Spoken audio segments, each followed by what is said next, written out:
You always hear people talk about the all-out insanity that is Fortnite's endgame. There's videos about how to survive, how to rotate, even how to get there without any weapons. Guilty. But yeah, there's not as many videos that discuss how to get to endgame in the first place. In any battle royale game, the early game is vital. It's the time where you generally have the most freedom to set yourself up for the win. In your typical solo Fortnite match, around 75% of the lobby usually dies before the first circle even closes.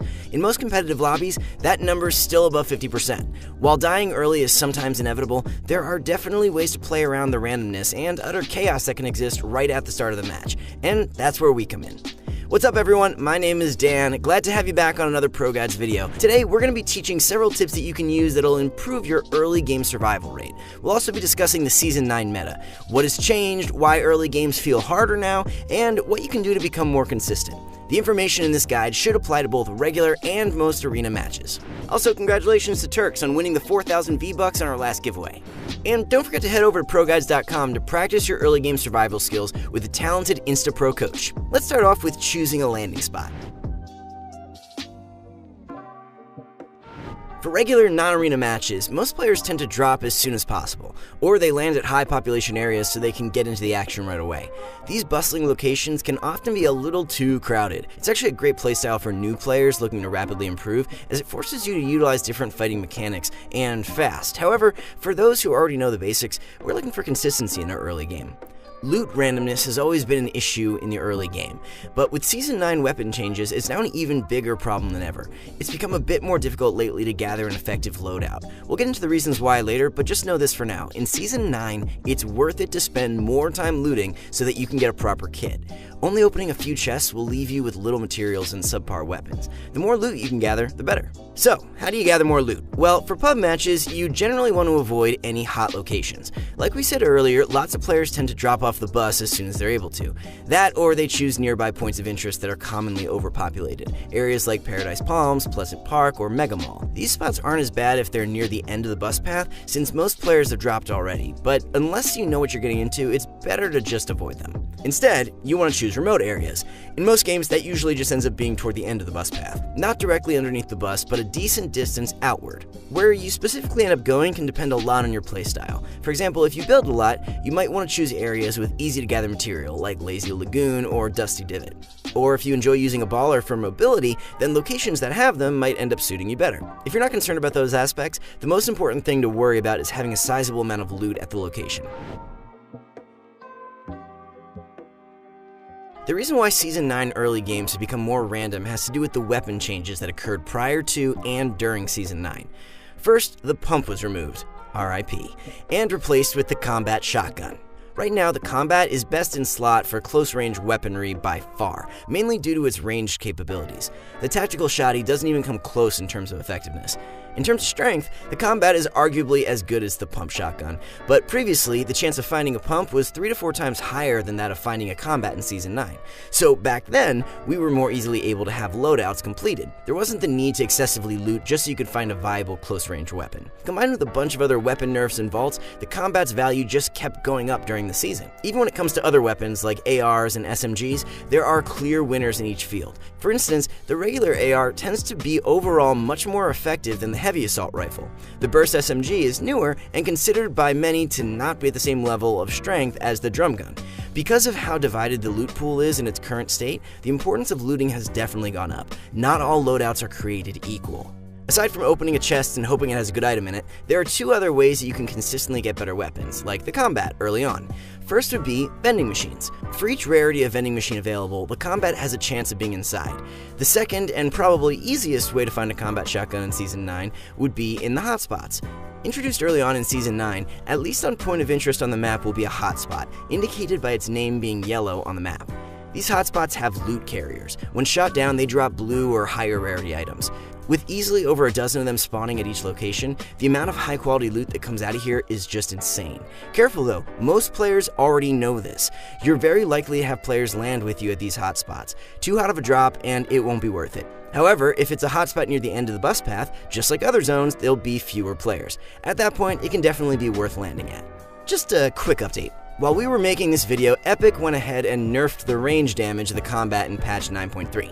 While it definitely brings the strength of the combat down, it only does by a bit. It's still better at every range than the tac shotgun by far. The combat is still really strong, and you should still be looking to find one during the early game in order to not be at a disadvantage.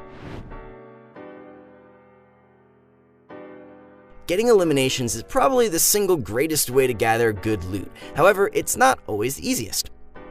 Sure, nutty pro players can W-key everyone they see and get away with it, but most of us can't build as fast or land as many shots as they can. We need to pick and choose our fights, and choose them smartly. The right strategy depends on the situation. If you've been following the advice of our guide and landing in remote locations, one great strategy is to go for kills like a vulture. It's not uncommon for players in high pop zones to be low on HP and material. They've been fighting the whole game, while you've kept your full HP farming and looting instead. They've been fighting the whole game while you've kept your full HP farming and looting instead. So if you manage to get a head start in your rotation, drop in on nearby locations to fight any weak remaining players. That way you can swoop in, get the easy kill, and nab all the good loot they've fought for. However, always make sure that you keep your storm's location in the back of your mind. Unless you've got over a full minute head start on the storm, you generally don't want to start fights until you reach the safe zone. Even when you're safe inside it, you're sometimes better off not initiating any fights. I mean, I'm with you, I also want to see some action, I want to eliminate some bots, but this cautious approach is due to other players likely rotating in as well. The chances of a third party interrupting the fight are much higher. If you know somebody's near you, like at your landing spot, getting the drop on them can often be the deciding factor on you winning that fight. When landing at the start of the game, look around the surroundings to see if any opponents land with you. If you're able to, pay attention to the specific spot they land as well.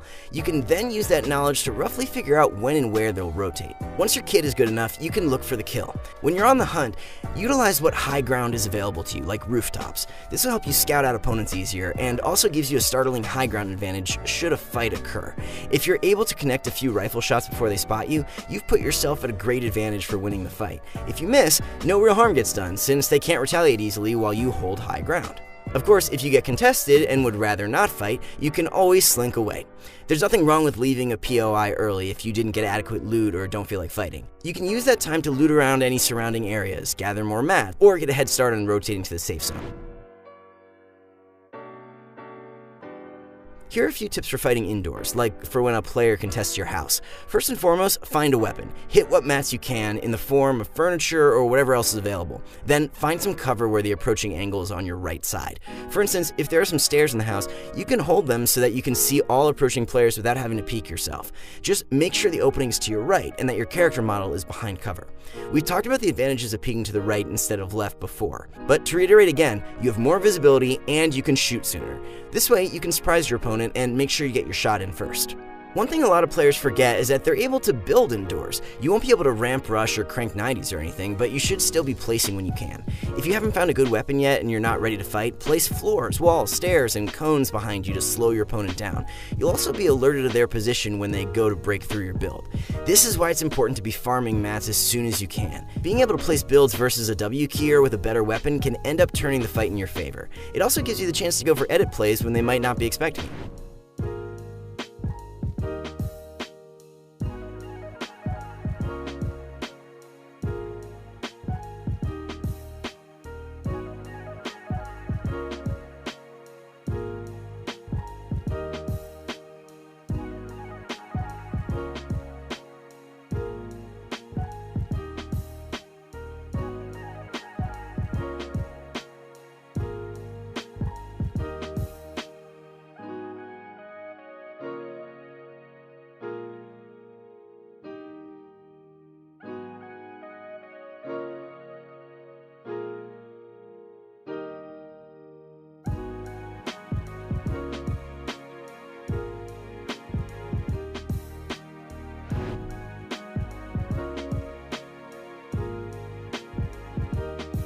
So if you've been struggling with your early games lately, the best thing that you can do is try to play passively. Getting into the action right away with crazy hot drops is often a recipe for disaster. The loot pool is honestly just too janky right now. In most games, there's just so much of the map that's generally uncontested. So if you're truly trying to survive and go for that win, avoid the other players and instead focus on your own loadout. You should only go for kills once you feel like you have an advantage in terms of loadout or positioning. Try to follow this strategy, and I bet it'll lead to more successful outcomes. Thanks so much for watching this video. Hope you guys got got something good out of it. If you have any questions or anything that you want to comment on, make sure you leave your ideas and comments in the comment section below. Also, subscribe and like this video or send it to your friends. See you guys out there.